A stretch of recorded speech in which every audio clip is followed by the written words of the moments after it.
Yo lo que diría y les diría a ellos es que el Perú, en primer lugar, es una gran nación, que tiene una hermosa tradición que es necesario preservar, que esa tradición se caracterizó por la solidaridad, más que por la disensión o el enfrentamiento, que en el Perú se puede construir una nación con bienestar y con justicia. ¿Cómo tú definirías la sociedad peruana? Creo que es una pregunta bastante compleja. Lo primero es que creo que no hay una sola gran nación, ¿no? Por supuesto, eh, uno de los lemas del gobierno interino o transitorio de Valentín Paniagua fue el lema histórico del Perú, que es firme y feliz por la unión, ¿no? No obstante, yo creo que con el respeto que se le puede tener a Paniagua, primero empezaría cuestionando la idea de que somos una gran nación, no porque no seamos grandes, sino porque no somos solamente uno, ¿no? Creo que hay muchas naciones en el territorio que nosotros denominamos Perú. Y creo que hay que empezar por allí para poder reconocer cuáles son las dinámicas que actualmente ocurren, ¿no? A veces se dice que el Perú está dividido. Yo no creo que esté tan dividido, quizás ideológicamente hay separaciones, políticamente hay separaciones. Yo no creo que esté tan dividido como se dice, pero sí creo que hay fracturas históricas que son importantes tomar en cuenta al momento de tratar de definir el Perú y tratar de definir lo que nosotros somos como sociedad, ¿no? Yo creo que al contrario, deberíamos empezar a pensarnos como un estado o como un territorio plurinacional, ¿no? Creo que por ahí iría mi respuesta.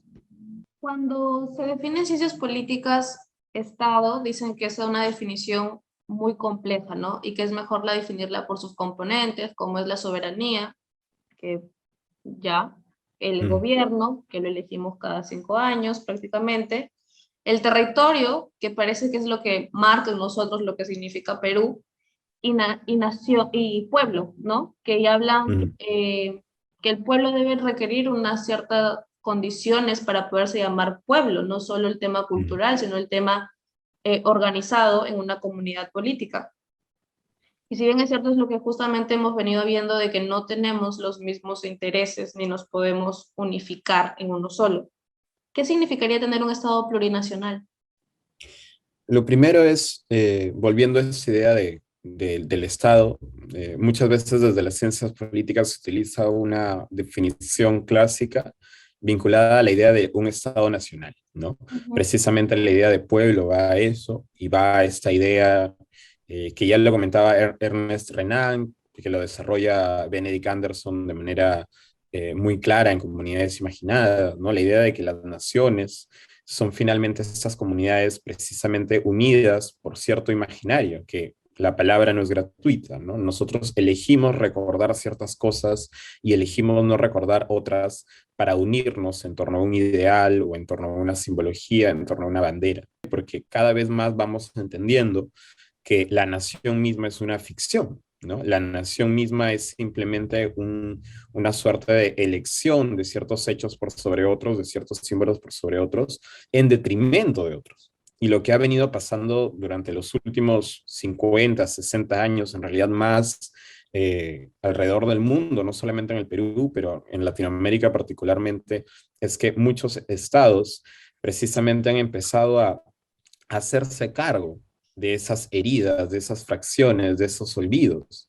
Y eso motiva a que cada vez más se reconozcan esta pluralidad de voces que antes han sido silenciadas, ¿no? Tenemos los ejemplos, por supuesto, más importantes acá en Latinoamérica son Ecuador, que tiene un movimiento indígena muy importante y que se, digamos, ha tratado de vincularse a este a través ya con el presidente Rafael Correa, ¿no? A través, digamos, de una constitución que reconozca ciertos derechos eh, que van en el sentido de la plurinacionalidad, y por el otro lado a Bolivia, ¿no? Que es el otro gran ejemplo de un Estado que ya se denomina plurinacional, precisamente reconociendo que hay otras comunidades, hay otras voces, hay otras naciones, seguramente con sus propios olvidos. Y hay participación, hay mujeres lideresas, no podemos desmerecernos cada uno, seamos del campo, seamos de la ciudad, de la clase media, de la clase intelectual, estamos participando para que esta Bolivia está avanzando. La elección de Elisa Loncón, mapuche y feminista, para presidir la Convención Constituyente de Chile, preanuncia algunos aspectos que tendrán relevancia en la próxima Carta Magna del país trasandino. Pero, por ejemplo, en Perú no existe ese discurso. Yo siempre me he interesado mucho por el discurso que usan las personas, que recién nosotros estamos en una etapa donde reconocemos minorías, y no somos minorías. Lo que tú estás diciendo es que son naciones que tienen su propia identidad, que se diferencian, y con el tiempo se va a diferenciar aún más. A veces hablamos de minorías incluso, pero antes que ser minorías, en Latinoamérica, pensemos digamos, en la población mestiza o indígena mestiza, son poblaciones minorizadas, ¿no? Porque son la mayoría, solamente que se siguen presentando como si fuesen minorías. Es un poco como lo que pasa también con la cuestión de género, ¿no? Cuando dicen las minorías por las mujeres, y en realidad no es la minoría, están minorizadas, y no solamente minorizadas en un sentido cuantitativo, sino también cualitativo. Se les ve como menores de edad, como que no pueden tomar decisiones, y esto pasa también para las comunidades, ¿no? Entonces sí, yo creo que el consenso es importante, es muy importante para lograr, digamos, un sostenimiento o una estabilidad política.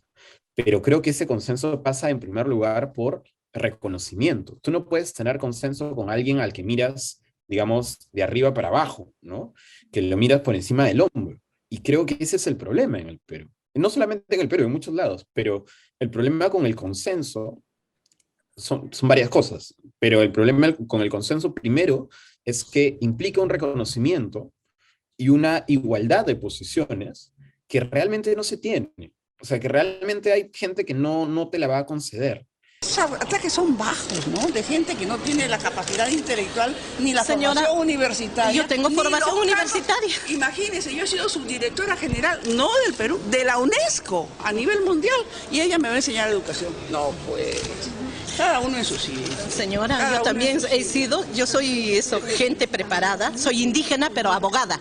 Una de las cosas que decía un profesor mío, Mario Montalbetti, un gran poeta, además de crítico y lingüista, él decía, el problema no es las mesas de diálogo, el problema es con qué lenguaje vamos a dialogar. Pero ya entiendes. No, pero ya escuchas, digo, ya escuchas, ya entiendes. Le pregunto.